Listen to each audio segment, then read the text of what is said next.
हम सबने सुना है कि मासिक धर्म के समय स्त्रियों पर कई तरह की पाबंदियां लगाई जाती हैं। लेकिन क्या आप जानते हैं कि इस समय नारी की आध्यात्मिक ऊर्जा सबसे अधिक होती?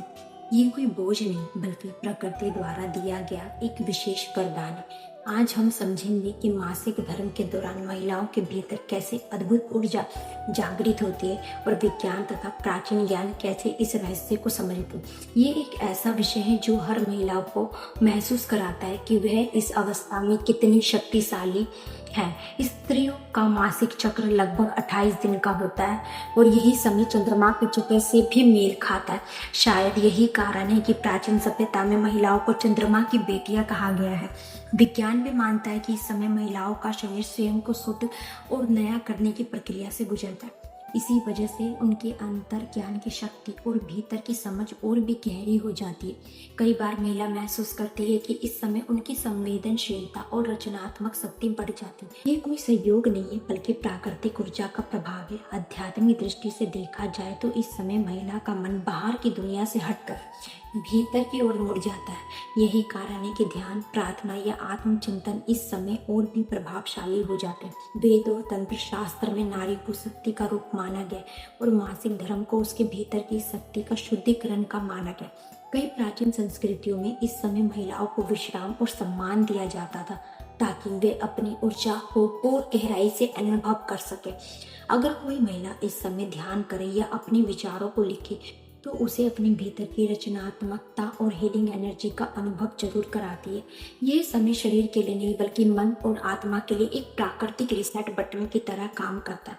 यही वह पल है जब महिला अपनी देवी शक्ति को पहचान सकती है और उसे और भी मजबूत बना सकती है। इसलिए अगली बार जब भी मासिक धर्म का समय आए तो इसे कमजोरी या रुकावट ना माने, जबकि प्रकृति स्वयं आपको ये याद दिलाती है कि आप कितनी अद्भुत और शक्तिशाली है। मासिक धर्म केवल एक शारीरिक प्रक्रिया नहीं बल्कि नारी के भीतर के आध्यात्मिक शक्ति को जागृत करने का अवसर है। मासिक धर्म का चक्र लगभग 28 दिनों का होता है। अगर आप गौर करें तो ये वही समय है जितना चंद्रमा का एक पूर्ण चक्र पूरा होने में लगता है।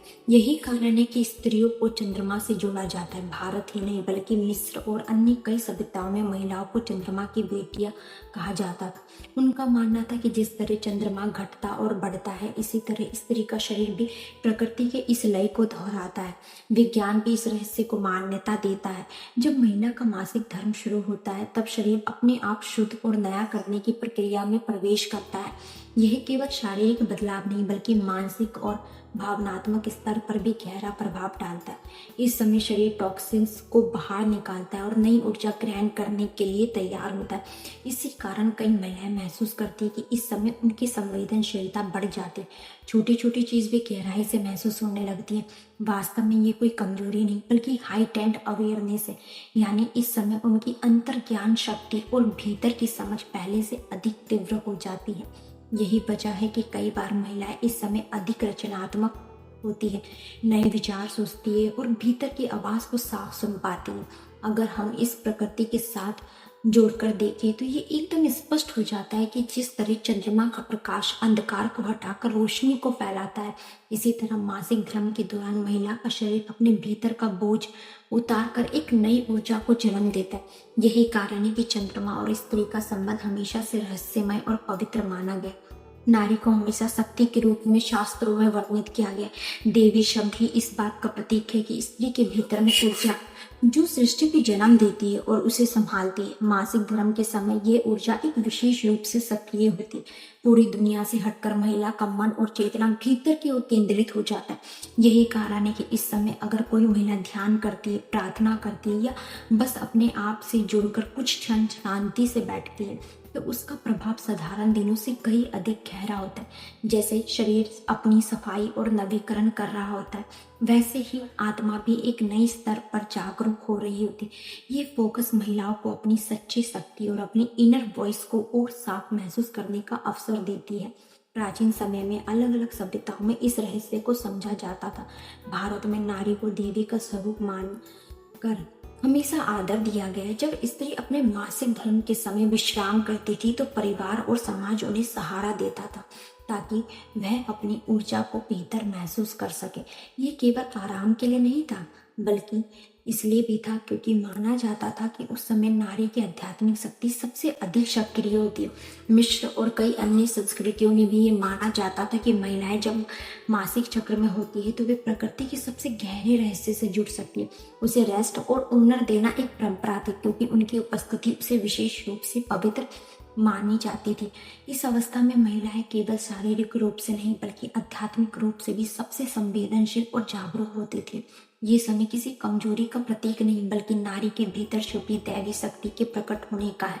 यही वजह है कि डिसीजन मेकिंग यानी सही निर्णय लेने की क्षमता भी और मजबूत हो जाती है।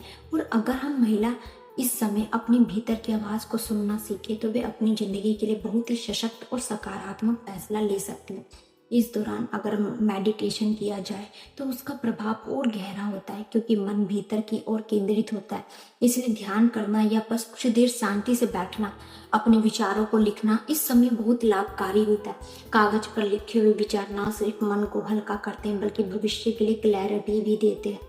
कई महिला ये अनुभव करती है कि इस समय थोड़ी देर का साइलेंस प्रैक्टिस यानी चुप रहकर अपने भीतर झांकना उनके लिए बहुत हीलिंग साबित होता है। यह उन्हें तनाव से दूर करता है और भीतर की शांति से जोड़ता है। यह समय किसी बोझ की तरह नहीं बल्कि एक नेचुरल रिसेट बटन की तरह शरीर, मन और आत्मा तीनों के लिए। अगर महिला इस अवस्था को समझे और अपने हर मासिक चक्र को केवल शारीरिक बदलाव नहीं समझे बल्कि आत्मिक विश्वास और आंतरिक शक्ति का अनुभव समझे, ये समय उसे नई ऊर्जा, नया दृष्टिकोण और अपनी वास्तविक शक्ति को पहचानने का अवसर देता है। मासिक धर्म को अक्सर एक कमजोरी की तरह देखा जाता है, लेकिन ये सच है कि ये कोई कमजोरी नहीं बल्कि प्रकृति द्वारा दी गई एक अनोखी शक्ति है। धन्यवाद।